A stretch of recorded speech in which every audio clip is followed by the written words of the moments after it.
Good afternoon. My name is Jody Gilreath. This is Music 1006. This is spring semester 2021, and the title of my presentation is Gangs. As you can see, I'm a gang member, so I'm qualified to talk about this. No, I'm just kidding. But furthermore, to understand the history of gangs, it's just going to better help us understand what's going on in today's society.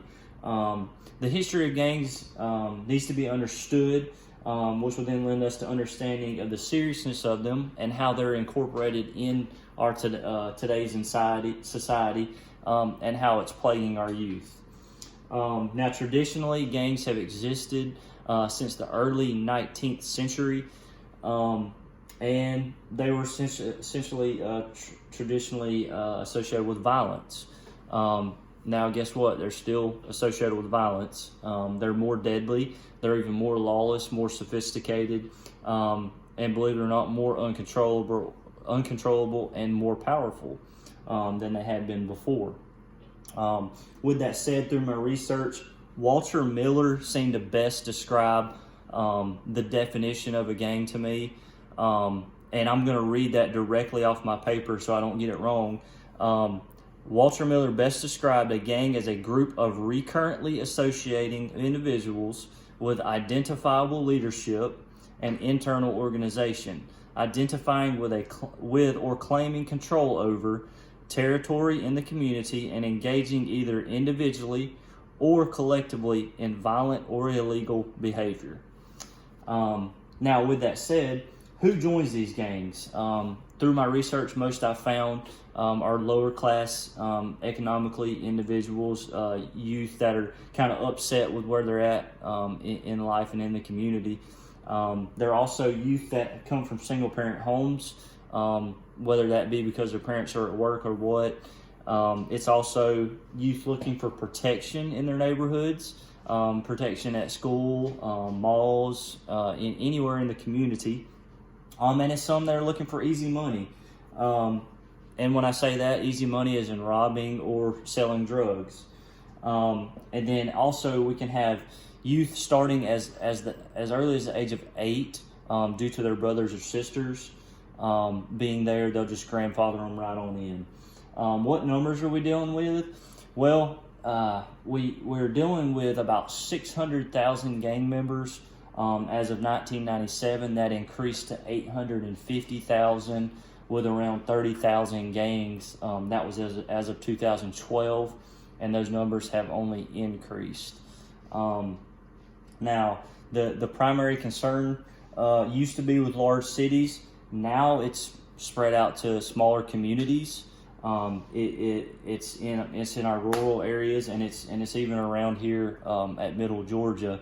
Most of those gangs are just smaller branch off of them, and they mimic the larger gangs.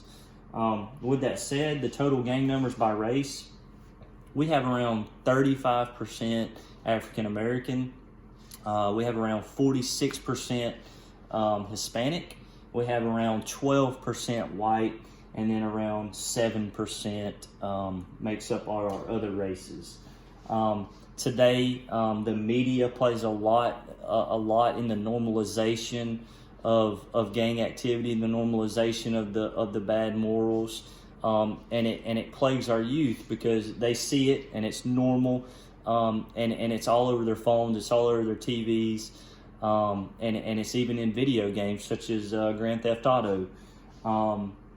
Now, also music. That's the class we're in. We see it in a lot of music stuff, R&B, rap. We see all the music videos. They show gang activity, drugs, money, strippers, weapons, violence, and even murder. Is kind of glorified and made to be a normal thing now. With that said, there's two main groups that this has come with. The Bloods and the Crips. The Crips, they originated in Los Angeles.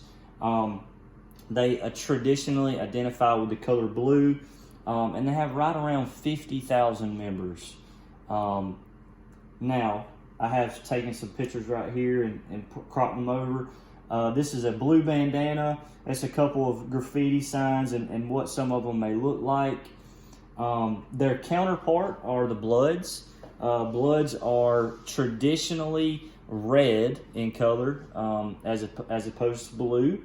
The Bloods were kind of formed just to counter the Crips, and also they're kind of outnumbered. So the Bloods, they're around 25,000 gang members, where the Crips were right around 30,000. Here's your red stuff, red bandana, gang signs.